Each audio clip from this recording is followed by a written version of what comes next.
disculpen por el retraso, nos vamos a meter un poquito más allá de las 8, pero a cambio os prometo que merecerá la pena.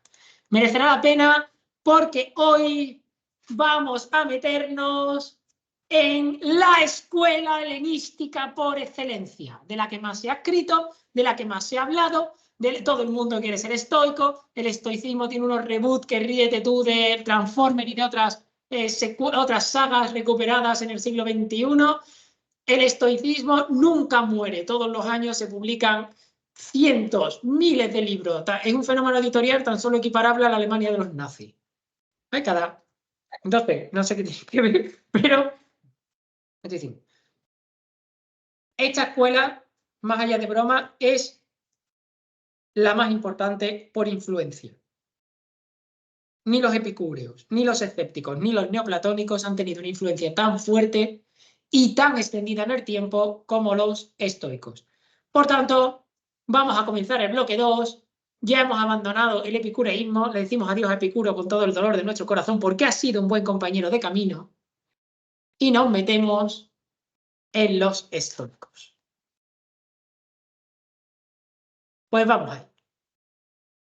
La escuela estoica es muy conocida y ha tenido un gran éxito, como hemos dicho, con varios reboots y con varios renacimientos, secuelas, precuelas, intracuelas, todo lo posible. Aún hoy podéis ver toda una pléyade de literatura pseudofilosófica como lo que tenéis en pantalla, ya que es más bien autoayuda disfrazada de estoicismo. Aquí tenéis, ¿no? Esto, por ejemplo, es un canal de YouTube, cómo ser un estoico en 50 días, fin del experimento de vida estoica. Mi cuaderno estoico, cómo ser un estoico. O sea, el Puyuchi olvídense de él. Este señor sabe de filosofía lo mismo que yo de capitanear barcos de vela.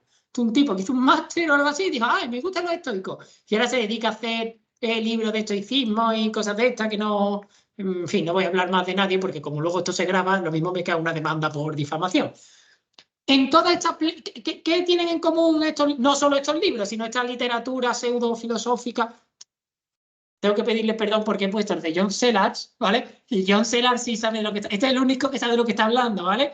Entonces, John Sellars sí sabe de estoicismo y de hecho la Tauro y demás de una manera... Perdóname, John Sellars, por haberte metido aquí, pero... Este no es el mejor libro de John Sellars, también hay que decirlo, ¿vale? Este no es su mejor libro. Entonces, ¿qué tienen en común estas publicaciones, haciendo paréntesis de John Sellars? No tienen ningún valor académico. No tienen ningún valor científico. Los que la han escrito no son grandes especialistas en la materia y la mayoría de ellos, 100%, 99%, no saben leer griego en latín. No tienen ni idea de cuáles son de qué dicen en verdad los textos que están comentando porque solo conocen traducciones. La mayoría de estas obras se basan en escritos del estoicismo tardío o de la tercera etapa de la escuela, es decir, el estoicismo romano. Principalmente lo que hacen es copiar y pegar textos de Séneca y de Marco Aurelio, que además no son los textos originales, son traducciones, y crean un problema añadido, que es que generan una gran desorientación a la hora de buscar información relevante y de leer literatura verdaderamente filosófica. Google aquí no es nuestro amigo. Cuando yo busco en Google estoicismo, me sale el cómo ser un estoico. ¡Huyan de este libro como de la peste negra!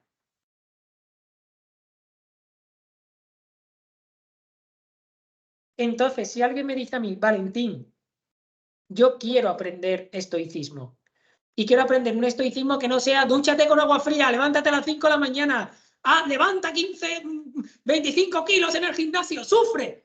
Quiero un estoicismo de verdad. Quiero saber quiénes eran los estoicos y quiero saber de qué van hechos los estoicos. La obra fundamental de referencia en castellano sobre los estoicos es La Estoa de Max Polen, que ya la recomendé la semana pasada. Esta es una obra de introducción y desarrollo general. A mi juicio es la mejor obra que se ha escrito sobre los estoicos con carácter general. Luego hay otras obras específicas que son mejores porque tratan de un ámbito, que aquí también hoy traigo una. Pero si alguien se quiere enterar de quiénes eran los estoicos, cómo son los inicios, quién funda, cuáles fueron los grandes jerarcas, cuáles son los principios fundacionales, cómo se desarrollan, cómo estos van evolucionando a lo largo del tiempo, cómo va modificándose la fisionomía dogmática de la Estoa a lo largo de la historia. La Estoa, historia de un movimiento espiritual de Max Polen, en Taurus. Además, tiene ustedes la gran ventaja de que la traducción está hecha por 2 profesores de la UNED, Salvador Mas e Iker Martínez. Vale. Este libro ya lo he recomendado antes, lo recomiendo ahora y quisiera transmitiros lo bonito, serio y denso que es. Ojalá, si tenéis que leer un libro este año, que sea este.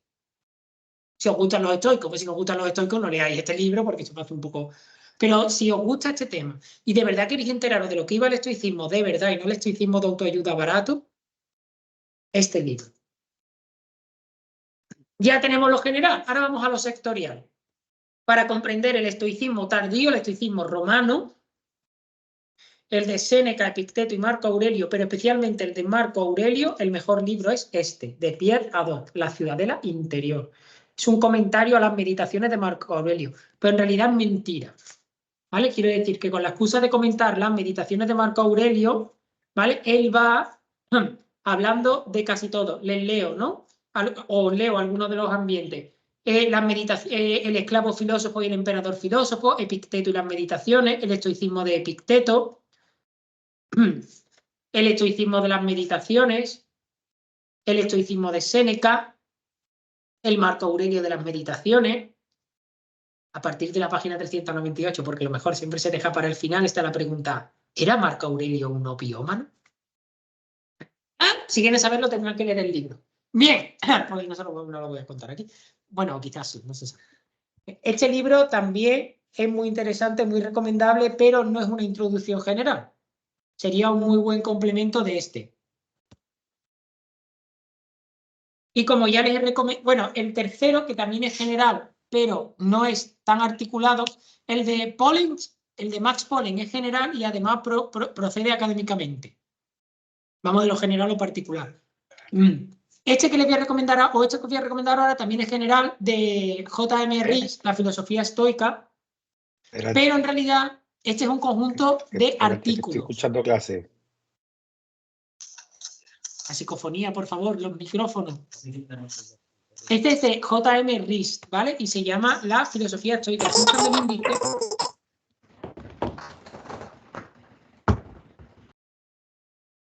buscando el índice porque en realidad es un conjunto de artículos que este filósofo va escribiendo a lo largo del tiempo y que luego, de algún modo, edita como libro, ¿vale? Pero no es general, pero no es tan sistemático. No es tan sistemático porque él no... Es una, por ejemplo, Aristóteles y el bien estoico, Zenón y Crisipo acerca de las acciones y las emociones humanas, problemas sobre el placer y el dolor, el cinismo y el estoicismo. Esto es muy interesante. Todos los pecados son iguales, actos apropiados, destino y necesidad, el criterio de verdad, las categorías y sus usos, las innovaciones de Panecio, la huella de Posidonio, el suicidio. Es más, temas estoicos que una presentación general, que también es muy bueno. Y vista la literatura secundaria, esta es una escuela en la que, si quieren un consejo de verdad, este es el consejo, y ahora el consejo de verdad. Huyan de la literatura secundaria y vayan a las fuentes. Hoy traigo 3 fuentes que en realidad son de lo que vamos a ver, ¿vale? Porque la Estoa ya nos va a tener ocupado hasta finales de marzo. Literalmente, incluso abril la empezaremos con la Estoa. Es el manual de Epicteto. No la tengo aquí porque las tengo prestadas desde hace años, o sea que las he perdido, pero me resisto a comprar un volumen nuevo porque vivo en la esperanza de que la persona que las tiene en su poder, a la que desde aquí le mando un saludo, reflexione y me las devuelva, porque me costaron un dineral, la edición completa de las cartas a Lucilio.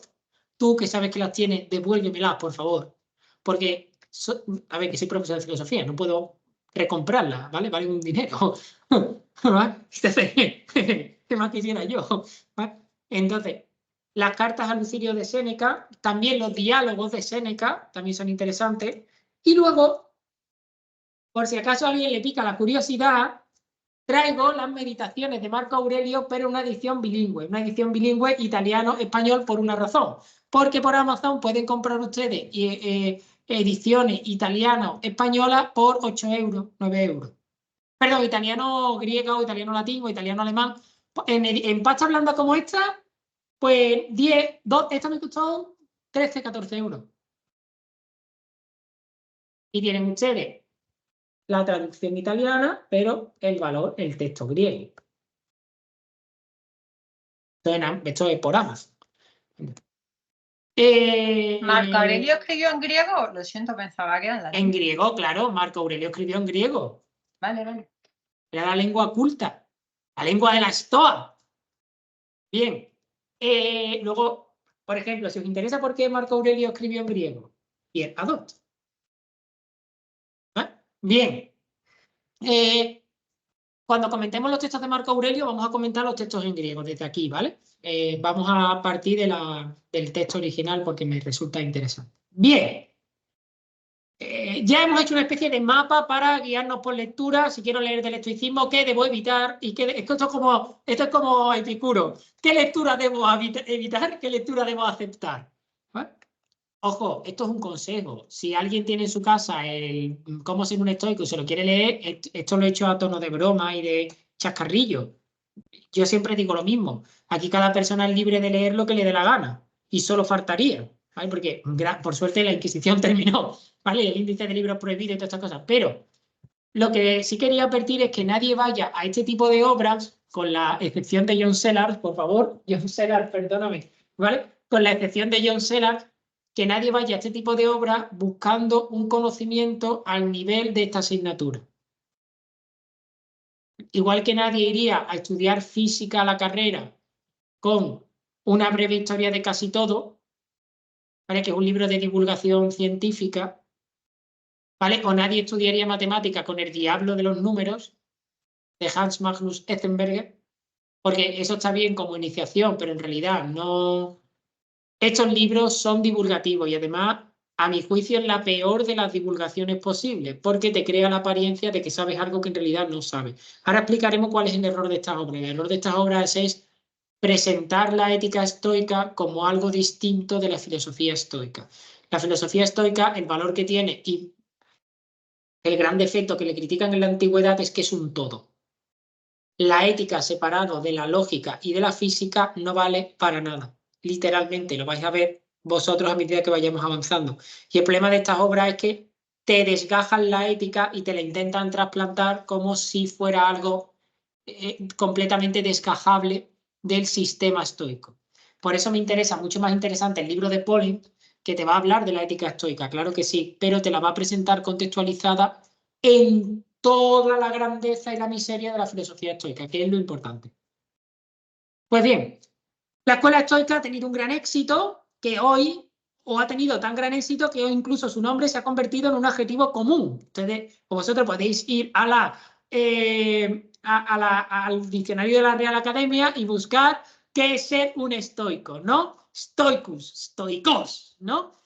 Fuerte, ecuánime ante la desgracia, perteneciente o relativo al estoicismo, dicho de un filósofo que sigue la doctrina estoica. Fuerte, ecuánime, ¿no? Ante la desgracia. Ser estoico, aguantar estoicamente, refleja serenidad, fortaleza ante las circunstancias. Aunque hay que decir que el nombre de estoicismo no es un nombre original ni era el propio de esta escuela, cosa que no le dirán en las publicaciones anteriores estas peturrias. Bien, en realidad el nombre de los estoicos, los primeros en utilizar el nombre de los estoicos no fueron los filósofos seguidores de Zenón de Citio. Los primeros en utilizar el nombre de estoico, ya lo dice Diógenes Laercio, que lo mete ahí como cuña, como estos no son originales ni en el nombre, porque Diógenes Laercio odia a los estoicos y da esta cuña para decir estos no eran ni originales en el nombre, es en realidad la Stoa Poikile, es un lugar, era en tiempos un lugar de reunión de poetas, y los poetas que se reunían allí para discutir de poesía fueron los primeros estoicos. Es decir, que los primeros estoicos de la historia no fueron Zenón de Citio y seguidores, eran unos poetas que tenían allí una especie de tertulia cofrade, pero de poesía. Bien, ¿quién fue el fundador de esta escuela? Vamos a hablar del fundador, las etapas y las características generales. Zenón de Citio. Zenón es el fundador de la escuela, nace en el año 333 a.C. en Citio, Chipre, hijo de Menaseas. Citio es una ciudad muy interesante porque Citio era el principal centro del elemento fenicio y guardaba una gran relación con Fenicia. De hecho, el dios de Citio era Hércules Melcar. La lengua común que habla Zenón en su infancia es el fenicio y la historiografía entiende que Zenón seguramente sería semita de sangre pura, es decir, que su lengua materna era el fenicio, aunque fue familiarizado con la lengua con la lengua griega. Partiendo de varias obras, Diógenes Laercio lo describe como... Ahora vaya a ver por qué digo que Diógenes Laercio lo odiaba, ¿vale? Diógenes, buenas. ¿Historia de la filosofía? Sí. Perfecto. Diógenes Laercio describe a Zenón como flaco, más bien bajo, de piel oscura, de piernas gruesas, desgarbado y flojo. Una joyita. Llegó a Atenas con 22 años, movido por su deseo de formarse en la cultura griega. Recordamos que estamos en el periodo helenístico, en el que la cultura griega es vista como el paradigma cultural. Entonces, todas las culturas quieren de algún modo asimilarse o apropiarse de la griega. Y la cultura griega es la cultura por excelencia. De ahí que un emperador romano escribiera en griego. Permaneció en la ciudad hasta su muerte y nunca volvió a su patria, nunca vuelve a Citio, vive y muere en Atenas, aunque siempre rechazó la ciudadanía ateniense. Leyó los Memorabilia de Jenofonte y la Apología de Platón y queda admirado por el carácter y la fortaleza de Sócrates. Se hizo discípulo de Crates el Cínico y viendo en el itinerario biográfico de Zenón las influencias que va a tener la Estoa. La figura de Sócrates, porque él ha leído a Jenofonte y ha leído a Platón, o sea, los diálogos, las obras socráticas de estos autores. Es discípulo o su primer maestro de filosofía es un cínico. De Crates extrae, o de su ejemplo, Zenón siempre dice, o se dice que dijo, que en realidad de Crates no le había impresionado tanto su doctrina como su ejemplo. Del cinismo a Zenón lo que le golpea profundamente es cómo viven los cínicos más que cómo piensan los cínicos.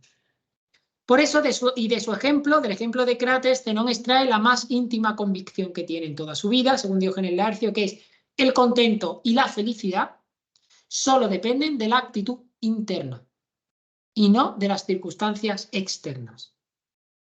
Aquí hay una gran diferencia con los epicúreos. Porque el epicúreo, que basa la felicidad en el placer, recordad, catastemático, no cinético, siempre depende de algo externo, porque en última instancia no sentir dolor no depende de ti. Mientras que lo que aprende Zenón, o lo que intenta transmitir Zenón como gran convicción, es que el contento y la felicidad solo dependen de la actitud interna. Además de ser discípulo de Crates, fue oyente de Genócrates y en el año 300 a.C. funda su escuela, el estoicismo, en la Stoa Poikile, el pórtico pintado. Daba sus lecciones andando por el pórtico y adquirió fama y muchos oyentes. Era muy buen docente, tenía fama. Aunque no era amable. Él era famoso, pero no era friendly. De hecho, dice, claro, todo esto lo sabemos por Diógenes Laercio, que lo mismo Zenón era gracioso como unas castañuelas, pero tampoco nos lo iba a decir Diógenes. Diógenes dice que evitaba las aglomeraciones y el gentío, no era de feria, él no iba a este tipo de cosas. Trataba de desanimar a los que solo iban por la fama que tenía. De hecho, se dice de Zenón que cuando detectaba que allí había gente que solo iba para decir, es que he ido a una clase del importante Zenón, empezaba a hacerle preguntas, empezaba a elevar el tono para que se desanimaran y se fueran. No le iba... Y su escuela, en parte, la Stoa, en parte, se construye como una reacción contra el epicureísmo. De ahí las dos diferencias que el estoicismo como escuela tiene con el jardín, que en la Stoa no se admiten a mujeres, lo siento, y tampoco se admiten esclavos. Cosa que, si recordáis, sí hacía Epicuro. Epicuro sí enseñaba a las mujeres y sí enseñaba a los esclavos. De Zenón se dice que llevaba una vida austera y sencilla, que se contentaba con higos frescos y baños de sol. Come higo y ponte al sol. Una vida austera, claro, tampoco era lo propio de un estoico. ¿Qué se iba a esperar del fundador de la Stoa? Pues murió en el año 264 en Atenas como consecuencia de una caída. Y aunque Zenón era extranjero, a su muerte los atenienses lo honraron mucho. Hicieron grandes homenajes. Diógenes Laercio, es que voy a decir como qué dice Diógenes Laercio de él, ¿vale? Pero recordad que en este punto Diógenes Laercio es una buena fuente, pero no es una fuente objetiva. Porque Diógenes Laercio se identifica con el epicureísmo. Y el epicureísmo y el estoicismo son como el hermano mayor y el hermano pequeño, enemigos naturales. De hecho, pensad, los fundadores viven juntos, son contemporáneos, no se llevaban bien entre ellos. ¿Qué dice Diógenes Laercio?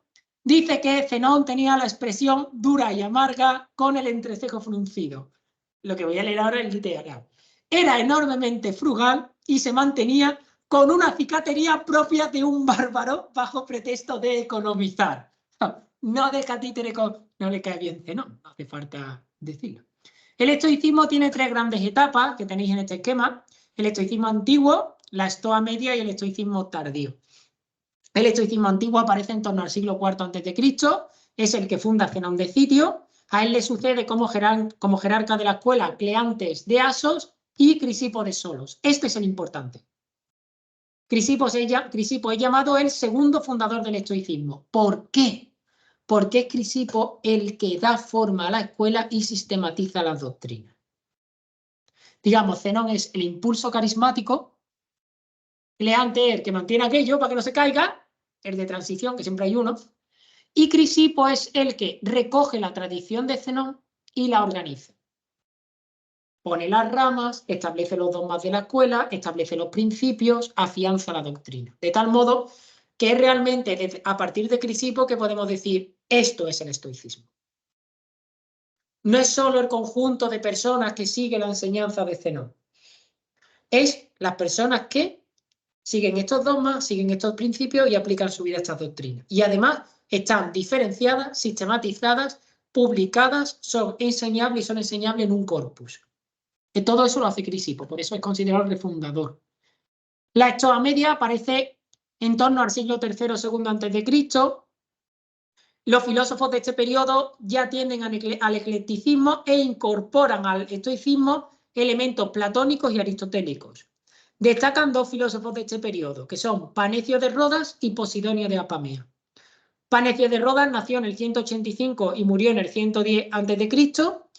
Él lo que hace es modificar varias doctrinas estoicas, tal y como hemos hablado, incorporando elementos aristotélicos, incorporando elementos platónicos. El gordo de la Estoa Media es Posidonio. Posidonio es un discípulo de Panecio y se caracterizó porque a lo largo de su vida hizo, bueno, él nace en el 135 y muere en el 51 a.C. Hizo largos viajes, abrió la escuela en Rodas en el año 91 y ¿por qué es famoso Posidonio, importante Posidonio? Porque a esta escuela de Rodas que abre Posidonio en el año 91 acude otro filósofo mal llamado estoico a mi juicio, porque no fue nunca estoico ni... A esta escuela es a la que acude Cicerón a aprender filosofía. A la escuela que Posidonio había abierto en Rodas. Posidonio habló de la simpatía cósmica que reina entre todos los elementos. ¡Ojo! Etimológicamente simpatía no significa ser amable y tener una sonrisa y vender muy bien cafés en el Starbucks. ¡Ay, qué simpático es este chico! No. Simpatía etimológicamente significa sentir con. Que hay una unión simpática. Posidonio habla de la simpatía cósmica que reina en todos los elementos, poniendo como ejemplo la relación entre la luna y las mareas. No sabía lo que era la teoría de la gravedad. Entonces, él habla de que hay una simpatía entre diferentes elementos de la naturaleza, que todo está interconectado, porque esto tiene relación con la teoría del logos ortos, de una razón ordenadora, que hace que todo funcione. Para que todo funcione según la razón ordenadora, todo tiene que tener una íntima conexión. Para Posidonio, en el mundo hay jerarquías de grados o de modos de ser. Dentro de lo más bajo tenemos el reino mineral. Son inorgánicos. Después, reino mineral. Después el vegetal. Después el animal, lo humano y lo divino. Que alguna vez han planteado. Esto que voy a decir es polémico, ¿vale? Pero no me reventáis la tutoría. Lo interiorizáis, bueno, me la reventáis, lo que vosotros queráis. Si alguna vez habéis planteado por qué, pese a que con la categoría de ser sintiente y de paciente moral hay corrientes que ve moralmente incorrecto comer animales, pero no moralmente incorrecto comer plantas, esté aquí. Porque tienen menos jerarquía en el grado de ser. Aunque sean seres sintientes también. La planta siente y sufre.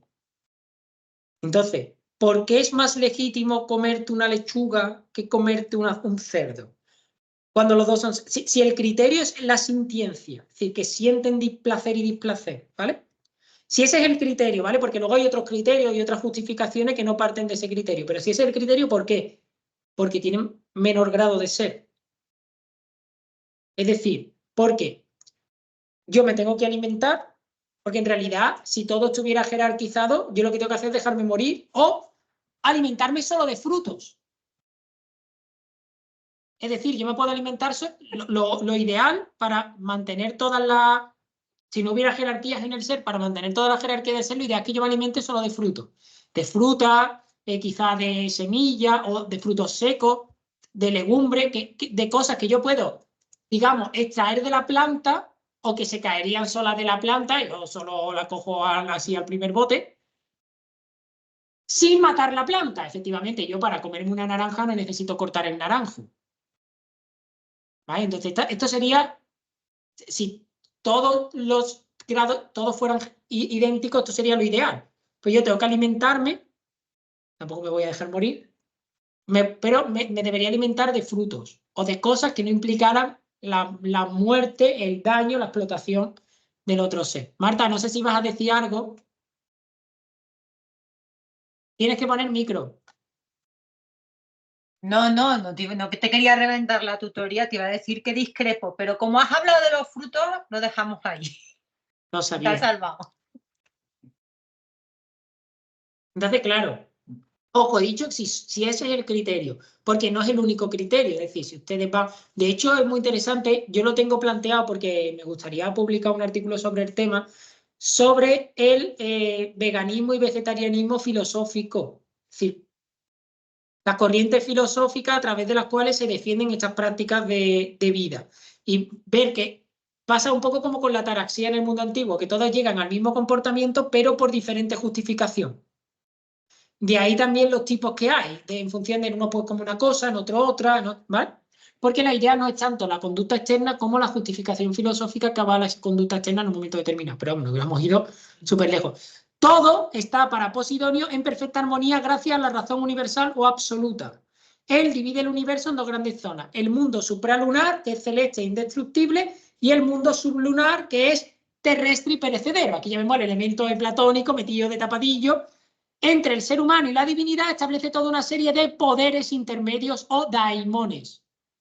Es decir, si el poder, la divinidad, el logos, cuando esta gente habla de divinidad no se refiere al Señor con barba, la Trinidad, sino el logos es absolutamente trascendente y el ser humano y el logos nunca pueden entrar en contacto directamente. Entonces lo que hago es establecer una serie de divinidades o deidades intermedias, los daimones. La palabra daimón, de donde viene demonio, en el mundo antiguo no tiene una connotación negativa. No hace referencia a un ser con cuernos, rojo, con un tridente. Ah, te voy a castigar. ¿Vale? Son simplemente espíritus inferiores, por decirlo así. No tiene nada que ver. Estos seres, para que... O sea, el estoicismo se ha vuelto tan importante, esto se me olvidó decir en la introducción, porque el estoicismo tiene una relación de amor-odio con la ideología que luego se volverá dominante durante todo el periodo posterior, que es el cristianismo. El cristianismo, en el fondo, cuando vaya a buscar elementos dogmáticos, irá al neoplatonismo para el aparato metafísico conceptual y al estoicismo para la física y la ética. Con elementos, no es solo que, ¿vale? Vamos a ver elementos neoplatónicos, vamos a ver elementos estoicos, ¿vale? ¿Dónde se aprecia esto? En que en los libros neotestamentarios han sobrevivido elementos estoicos. Por ejemplo, esto de Posidonio, de las deidades intermedias, está en la carta a los colosenses, cuando Pablo habla de tronos, dominaciones, principados, potestades. No son entidades políticas, son entidades intermedias. En el canto a los colosenses, lo que está poniendo Dios al servicio del nombre de Jesús son los dioses intermedios, para decir que Él está por encima de las deidades intermedias, que él es trascendente igual a Dios.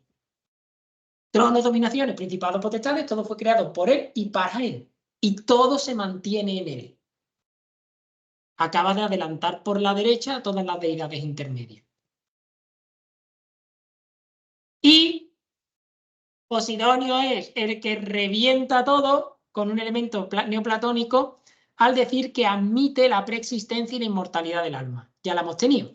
Esto no aparece hasta Posidonio. Aquí no lo vamos a encontrar. Porque es un elemento platónico. Y luego tenemos el estoicismo tardío, que se caracteriza por la insistencia en los principios prácticos y morales. El estoicismo tardío va abandonando la física, va abandonando la lógica y se va centrando en lo ético, hasta el punto de que empieza a articularse como un movimiento de cariz cuasi religioso. El estoicismo tardío es el último del que vamos a hablar, obviamente, ¿verdad? Porque es muy particular. De hecho, ellos son estoicos porque ellos dicen que son estoicos. Pero no tenemos claro si la Estoa antigua lo reconocería como Estoa. El estoicismo parte de un supuesto metafísico que es importantísimo, y me encantaría que os lo quedarais porque es como el hilo conductor de todo el estoicismo. Este principio metafísico es que la realidad, toda la realidad, cualquiera que sea la realidad, está ordenada racionalmente. La realidad no es arbitraria, no es aleatoria y no es caótica. La realidad está ordenada racionalmente y quien conoce y se somete a este orden puede superar las pesadumbres de la vida. Si este principio no se integra y no se aprende, la ética estoica es un mero voluntarismo. El estoico no soporta por soportar. Por eso no hay nada más estúpido que identificar el estoicismo con el ir al gimnasio y ducharte con agua fría. Cuando tú estás en el gimnasio, no sé si ustedes tienen la experiencia del gimnasio, ¿verdad? Pero el gimnasio es ese sitio al que uno va, paga dinero para sufrir, ¿vale? Tú coges la pesa y tienes que hacer así, ¿no? Como con la... ¿vale? Cuando la pesa, que se suele... Hay un momento que tú... ¿Vale? Y el otro día me di un puñetazo en la boca con la pesa porque no se levanta. Entonces, tú estás ahí, el estoicismo voluntarista es ¡sufre! ¡Que queme el músculo! ¿Qué tiene que ver eso con el estoicismo? Nada. Porque no hay nada más ajeno al estoicismo que el voluntarismo. El estoicismo es racionalista. ¿Por qué soporta el estoico? Por el dolor, por sentirse bien, por ser fuerte, por poder decir en Instagram y poder compartir una story del Instagram en el que se le ve levantando una pesa más grande que él. No. Porque parte de la convicción racional de que como la realidad está ordenada racionalmente, lo que le está pasando es lo mejor que puede pasarle en cada momento.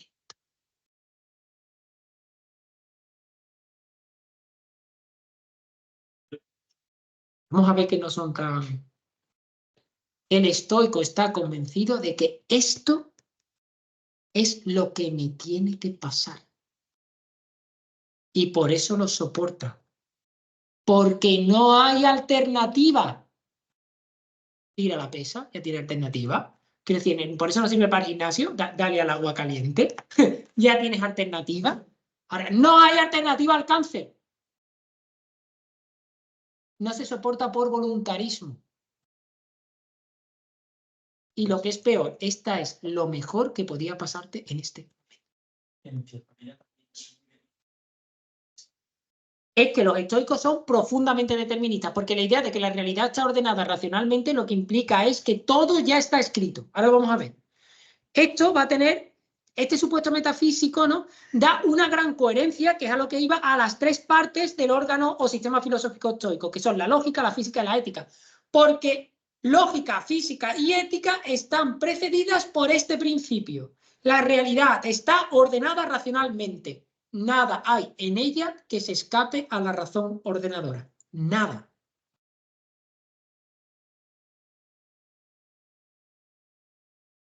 El fundamento de la serenidad estoica, que es la base y la finalidad de la ética, es precisamente la confianza en esta racionalidad del universo. Que esto que me está pasando no es una casualidad, no es por azar, no es por... Es porque así estaba establecido para mí desde el origen del mundo. Esta creencia la podemos ver todavía en popularizada, por eso digo que el estoicismo ha tenido mucho... ¿cómo se dice? Ha empapado mucho la cultura social, porque esta idea todavía está en dichos como todo pasa por algo, cuando Dios cierra una puerta, abre una ventana, todo tiene un propósito. Es esta idea, ¿no? Claro, pero si todo tiene un propósito, porque alguien ha establecido que eso tenga un propósito. Hay una razón ordenadora de lo que ocurre. El estoicismo sufre, sobre todo al principio, una fuerte influencia de la escuela cínica. Especialmente se ve influenciada por la idea, por varias ideas. Primero, que la vida buena es la vida libre de temores, que la imperturbabilidad del alma es el objetivo de la vida de la persona sabia. Por tanto, el saber tiene una función instrumental, ¿vale? Si lo veis con Aristóteles, sobre todo las personas que han estado en Ética 2 hoy, podéis ver en qué se diferencia. Aristóteles establece que el bios teoretikos es una suerte de poiesis que se explica por sí misma y que no busca nada fuera de sí misma, por tanto, el fin de la vida teorética es la vida teorética. Para los estoicos, el fin de la vida teorética no es la vida teorética.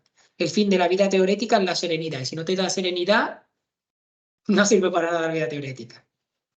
Por tanto, no es tanto una praxis como una poiesis.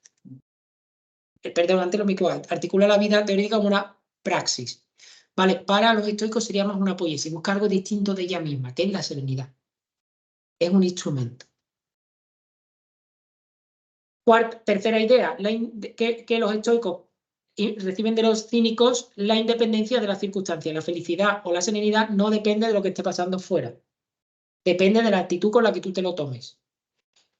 Ahí hay una idea que yo leía hace tiempo en un libro que decía ser de psicología, pero en realidad era de autoayuda, que decía que ninguna situación tiene por sí misma el poder de afectarte, solo si tú dejas que te afecte. Bueno, esto es una idea estoica, ¿vale? Es decir, la situación no tiene poder sobre ti salvo el que tú le des, ¿no? Esa idea senequiana de el espíritu de las contrariedades no, o el ataque de las contrariedades no perturba el espíritu de la persona fuerte. Al contrario, se mantiene en su posición. Cuanto acontece, lo acomoda a su estilo de vida porque es más poderoso que sus circunstancias. Eso está en el de Providencia, casi literalmente. Es esa idea, ¿no? No depende de lo de fuera, depende de lo de dentro. ¿Por qué donde tú tienes poder? Nadie aquí puede decidir si se pone enfermo, si no se pone enfermo, si le va bien, si le va mal, si se le parte una pierna o si no se la parte. Lo que tú puedes decidir es cómo actuar frente a la enfermedad, frente a la mala racha, frente a las vacas. Eso sí lo puedes decidir tú. Tú puedes decidir aceptarlo con serenidad, de resiliencia que diríamos hoy, o patalear. Porque me pasa esto a mí, si yo soy bueno, mi vecino un hijo de puta, ¿por qué no le habrá entrado esto a él? Tú puedes decidir, ¿no? A veces la desgracia saca lo mejor del ser humano. Entonces, la vida feliz, y la cuarta idea es que la vida feliz es una vida conforme a la naturaleza. Bien, pues vamos al conocimiento y al lenguaje. Aquí viene muy rápido porque esto lo vais a ver sobre todo en lógica. Entonces, vamos a ir muy rápido para no pisarnos con otras materias, pero sí que me gusta verlo porque que veamos lo unido que está todo el corpus estoico. Bueno, como ya hemos indicado, lógica, física y ética estoica comparten un presupuesto fundamento común que yo voy a repetir aquí hasta la saciedad para que quede claro, que es la creencia en la existencia de una ley cósmica, que es racional y cognoscible, y que abarca tanto el acontecer como el pensar. El pensar humano tampoco es caótico, por eso la importancia de la lógica. Porque la lógica, ¿qué estudia? La lógica estudia la forma de proceder del logos. Si el logos particular, la inteligencia, fuera caótica, no podría ser reducible a reglas. Si es reducible a reglas, es porque también es racional. El logos humano participa del logos ortos, del logos general. Por tanto, está lógicamente ordenado. En el centro del sistema estoico, está el concepto de naturaleza.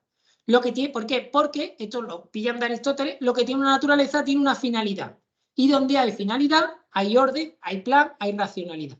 Ojo, que algo tenga una finalidad no significa, para los estoicos sí, ¿vale? Pero pensad que no significa que solo pueda actuar conforme a esa finalidad. Voy a utilizar el ejemplo más estúpido que se me ocurre, pero que creo que es gráfico. Un cuchillo. Un cuchillo tiene una naturaleza, y la naturaleza propia del cuchillo le da su finalidad, que es cortar. ¿El cuchillo puede ser utilizado para más cosas? Sí, hombre, puede ser utilizado de destornillador, puede ser utilizado para sacar pan que se te ha quedado en el tostador y reza para que el tostador esté desenchufado. Puede ser utilizado para apuñalar, pero el cuchillo cumple su telos para cortar. ¿Por qué decimos que cumple su telos para cortar? Porque el cuchillo no fue inventado por el inventor del cuchillo, que no sé quién fue, John Cuchillo, no inventó el cuchillo para desatornillar o atornillar, desatascar tostadores o asesinar personas. Vamos a pensar que no, ¿vale? Que era una persona yo un cuchillo, sino para cortar manzanas u otros objetos que merezcan la pena ser cortados. Como hemos hablado de los veganismos y del fruto, hoy vamos a hablar solo de frutos, ¿vale? Para cortar manzanas. Claro. Entonces, como cumple el fin para el que fue diseñado, tiene una finalidad, tiene una naturaleza. Pues bien, los estoicos ven así todo. Hay una razón ordenadora que le ha dado todo una naturaleza y una finalidad. Entonces, cada cosa tiene que cumplir su finalidad. Sí, ya lo vamos a ver. Claro, claro, todo tiene una finalidad. Tú también, yo también. El mando tiene una finalidad. Hay, por tanto, ausencia de arbitrariedad tanto en el acontecer cósmico como en el acontecer humano. Todo lo que pasa y sobre todo, todo lo que te pasa y me pasa, pasa por algo. Ha sido pensado y es lo mejor que te puede pasar. ¿No? El conocimiento tiene para los estoicos como base la percepción, es decir, las impresiones del alma a través de los sentidos. Los estoicos funcionan en el sistema que les regalo en primicia lo que están aquí, porque para algo tiene que servir aguantarme en vivo y en directo.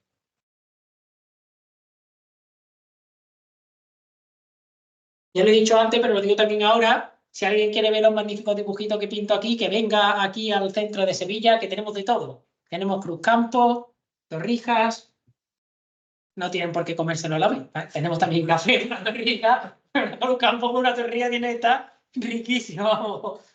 No se puede ser más sevillano, pero vamos, la gastroenteritis no te la quita nadie. Eso sí que es inevitable. Entonces, seguro que os suena la metáfora de la tablilla de cera. ¿Vale? Perdón. La mente es una tablilla de cera cuya ventana al mundo son los sentidos, entonces el objeto penetra por los sentidos y se imprime en la tablilla.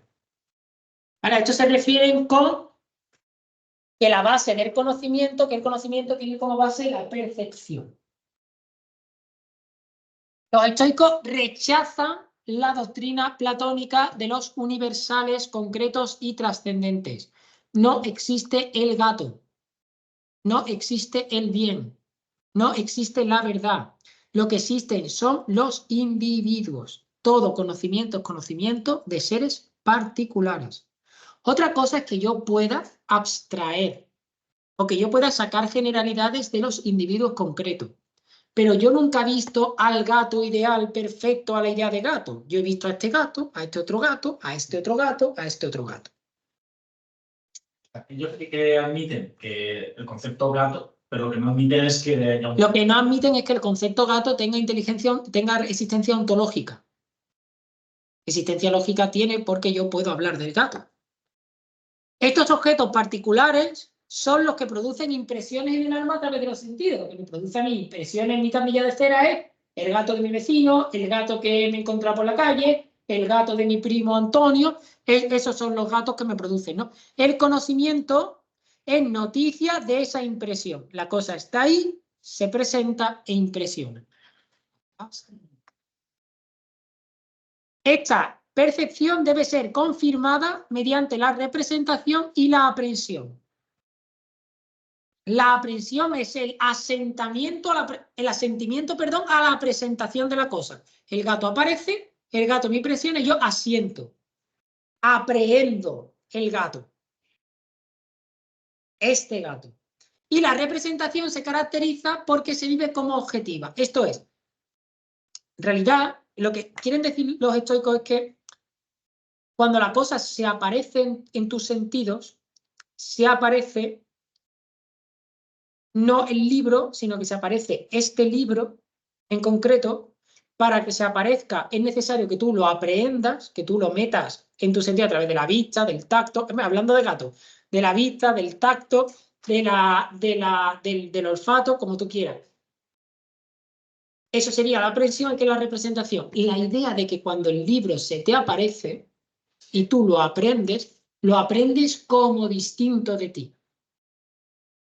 Es decir, el libro tiene no solo una fuerza de imposición, es decir, está aquí puesto como algo que no has puesto tú, al menos así se aparece, sino que también te transmite una cierta alteridad. No eres tú ni depende de ti. ¿Vale? Esta es la representación que se caracteriza porque se vive de forma objetiva, es decir, se refiere a objetos que parece que existen de forma independiente. Esto es lo que funda la representación cataléptica. Por tanto, el criterio de verdad consiste para los estoicos en la percepción misma en cuanto que esta fuerza al asentimiento. Todo conocimiento se origina en la experiencia. Pero de la experiencia ya viene dado un dato, que es que la cosa está ahí y no depende de mí, es distinta de mí. Los conceptos generales surgen del pensamiento como preconceptos, aunque no son puramente subjetivos, porque se fundan en la naturaleza humana. Se fundan en nuestra manera de conocer, en nuestra manera, pero siempre tienen existencia lógica. Para conocer algo, por consiguiente, lo tengo que haber captado y lo tengo que haber aprendido de tal modo que ningún argumento pueda refutarlo. Es entonces cuando la palabra dice la cosa. Todo lo demás es mera opinión, que para Zenón es lo mismo que decir necedad. Los estoicos, por tanto, rechazan el innatismo platónico y parten de la idea de que el ser humano es una tabula rasa, por lo que para conocer necesita de los sentidos, de la percepción. Se aprecia, por tanto, que en teoría del conocimiento los estoicos fueron principalmente empiristas. La razón funciona a partir de las percepciones. Como curiosidad, los estoicos entienden que la razón únicamente acaba de formarse hacia los 14 años de edad. Si alguien quiere una reminiscencia de esto, es la edad mínima para otorgar testamento ante notario. Para otorgar testamento ante notario no hace falta tener 18 años, ni 16 como para un contrato de trabajo. Con 14 años de edad ya cumplida la idea. Valentín. ¿Queda para quién? Sí, pero queda como concepto para que tú puedas formar proposiciones. Pero no existe un libro distinto de estos libros. ¿Sí? O de otros que tú hayas visto. Lo que pasa es que la suma de los muchos libros te permite hacer un discurso sobre el concepto del libro. Pero para que el libro existiera, además de todos estos libros, debería existir empíricamente el libro. Y eso, dicen los estoicos, no existe. Todos los discursos sobre el libro en realidad son reconducibles a libros concretos. Cuando tú dices, los libros son de papel. En realidad lo que tú estás diciendo es, todos los libros que yo he visto en mi vida son de papel. Pero no sé cómo son los libros, porque los libros no existen. ¿Vale? Dime, Marta. Sí, estas premisas que estamos viendo, Zenón lo decía también, porque el otro día decíamos que el estoicismo es como una filosofía que evoluciona, Sí, que no es todo lo que dijo Zenón, pero aquí es... Estamos en ¿Los estoicismo. estoicos es Zenón o son también posteriores? No, estamos en el estoicismo. Hay cosas que son de Zenón, hay cosas que son de Zenón interpretadas por Crisipo y hay cosas que son de la escuela.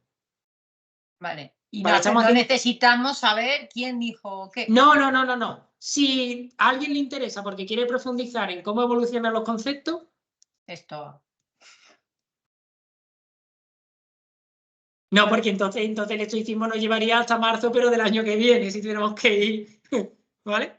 El logos y la materia. Para los estoicos, recordamos, hay una legalidad universal. Por consiguiente, no hay azar en el universo. Todo acontece por necesidad. De ahí la centralidad, que sobre todo en ética vamos a ver que tiene el concepto de destino, la fatalidad, la ananqué. Hay un destino y una génesis por la cual todas las cosas son regidas e influidas. Hay un destino y una génesis por la cual todas las cosas son regidas e influidas. No hay libertad. Esta legalidad se identifica con el logos. Vemos aquí una influencia de Heráclito, que también hablaba del logos, y vamos a ver que este logos se va a identificar como fuego, que es otra influencia de Heráclito. Esta legalidad, hemos dicho, se identifica con el logos, que al menos al principio de la escuela no es una realidad espiritual, sino material. Los estoicos, uno de los principios de la escuela estoica, que luego, vamos a ver cuando veamos la física, que luego se desvirtúa, es que los estoicos son materialistas. Y durante mucho tiempo, digamos, es como el criterio de pertenencia a la escuela.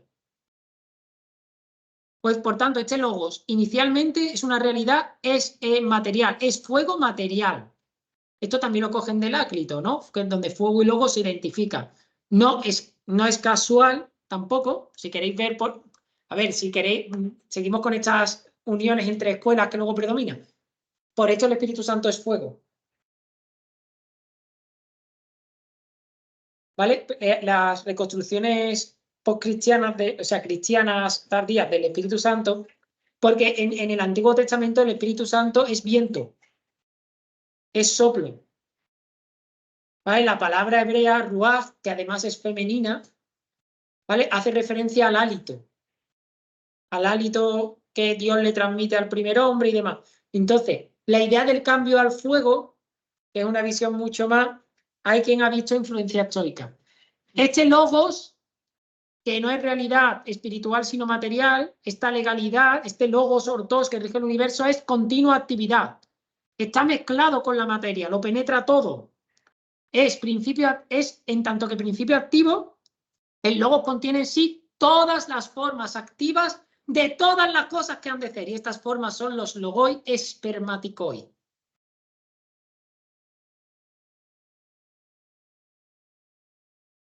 Este logos, que contiene en sí mismo las formas activas de todo lo que ha de ser,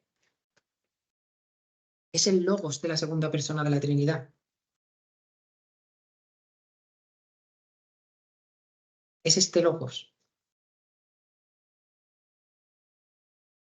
Claro, esta idea de que en el Hijo se contiene todo y el Padre crea todo lo que está en la mente del Hijo.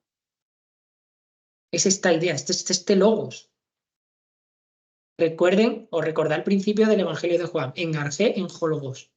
En el principio estaba el logos. Es esto. Son estas formas activas semejantes a semillas. De ahí luego hay espermáticos. Sabéis que espermáticos no tiene nada que ver aquí con... es semilla. ¿Vale? No, nadie piense raro. Por eso el esperma se llama esperma por eso. ¿Vale? Son semillitas de soja que van por ahí, por el cuello uterino buscando guerra. Entonces, son estas formas activas que son semejantes a semillas por cuya actividad van naciendo las cosas individuales a medida que el mundo se desarrolla. Pero todo lo que vemos está ya contenido en el logos. Simplemente se va desarrollando conforme al plan del logos. Eso también podría tener una reminiscencia a las ideas de Platón, que él decía que está todo. Tiene que ver. Todo tiene que ver. ¿Vale? El logos es el origen de todas las cosas y el fundamento de la legalidad del acontecer. Pero también es el final. ¿Y a qué nos remite esto? Al origen de la filosofía, al primer texto en prosa de la historia de la filosofía occidental, al texto de Anaximandro, al fragmento de Anaximandro, donde las cosas tienen su principio, encuentran también su final. es un círculo. El logos es el inicio, pero también es el final de todo. Los estoicos, por tanto, añadieron la doctrina de la ekpirosis, según la cual el logos forma el mundo y después lo reconduce a su propio seno mediante una conflagración universal. Todo arderá. Y la realidad, la historia es el conjunto o la serie interminable de construcciones y destrucciones. Un conjunto de la explosión en la que todo termina, vuelve a surgir todo. O sea, el logos reunifica todas las cosas en sí. Por eso la imagen del fuego, porque ya dijimos que el fuego lo ha usado porque el fuego unifica. Lo convierte todo en ceniza. Si yo le prendiera fuego al edificio de la UNED, cosa que digo a efectos únicamente docentes, vaya que ahora tengamos una mala suerte de que esto salga ardiendo esta noche y crean que he sido yo, no he sido yo, ¿vale? Y ardiera el edificio sin que nadie fuese capaz de apagarlo y ardiera durante días, al final lo que tendríamos sería un montón de ceniza. Había elementos reconocibles, pero madera sería ceniza, mochila sería ceniza, bolsa sería ceniza, Valentín, si se queda aquí, sería ceniza. Entonces, el fuego lo ha unificado todo en sí. Ya no hay bolsa, ni mochila, ni mesa. Hay ceniza. Es esta idea de unifica todas las cosas en sí. Esta idea de la ekpirosis pasará a la patrística como la idea del final por unificación. Sí, cuando la patrística, que son los primeros teólogos cristianos, piensan el final, piensan el final, la cuestión apocalíptica, escatológica, aparecen dos finales. El que triunfa, que es el que nosotros tenemos hoy como dogma católico, socialmente e incluso culturalmente aceptado, es el final por separación. Los buenos van a un sitio, los malos van a otro, y en el medio, pues los que no han sido ni buenos ni malos, que están ahí a la espera de, como el triaje, ¿vale? De urgencia, pues están ahí, ¿vale? A la espera de ¿qué pasa? Es el final por separación. Los primeros padres, sobre todo los padres griegos, creen, basándose en esto, en el final por unificación. Que al final Dios, igual que lo sacó todo de sí, lo retornará todo a sí. Es esta idea. El logos unificará todo en sí. No porque todo sea ya igual, todo es distinto. Por eso la tarea de la ekpirosis del logos es unificarlo. El logos tiene que unificar la mesa y la mochila precisamente porque la mesa y la mochila son diferentes. Si fueran lo mismo no tendría que unificarlo. Lo replegaría. Pero no es un replegar, ¿vale? Es una unificación. Por eso hace falta la explosión. El punto de unión entre el logos general, el punto de unión entre el logos general y el logos particular lo encontramos en el neuma. El neuma significa en griego el aliento.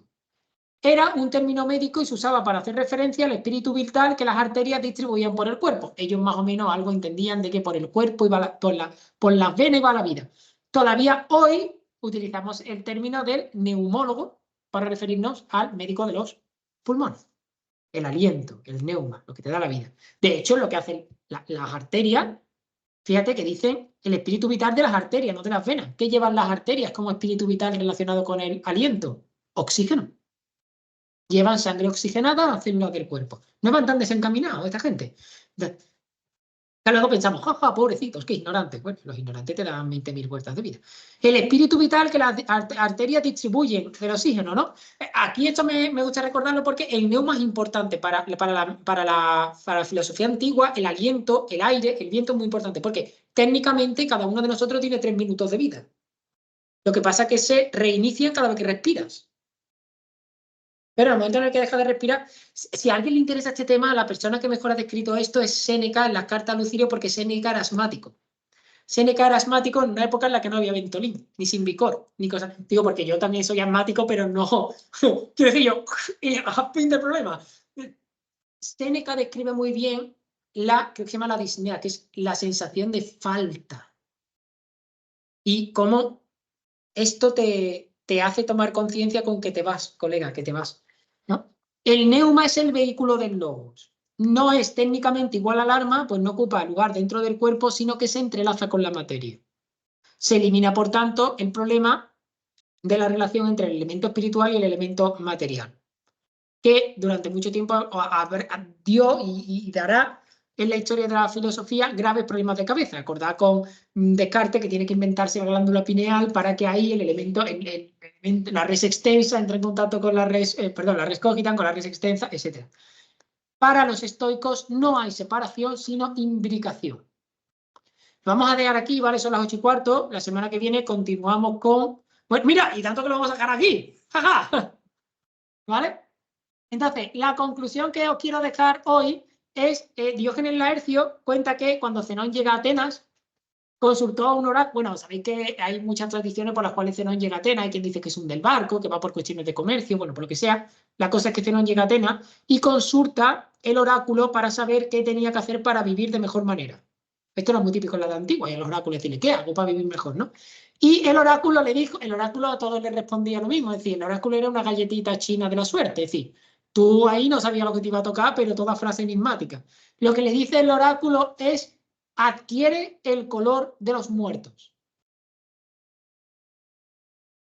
Lo que interpreta Zenón entonces es que debe dedicarse a la lectura de autores y filósofos antiguos. Y yo creo que podemos terminar esta primera tutoría dedicada a los estoicos con este consejo.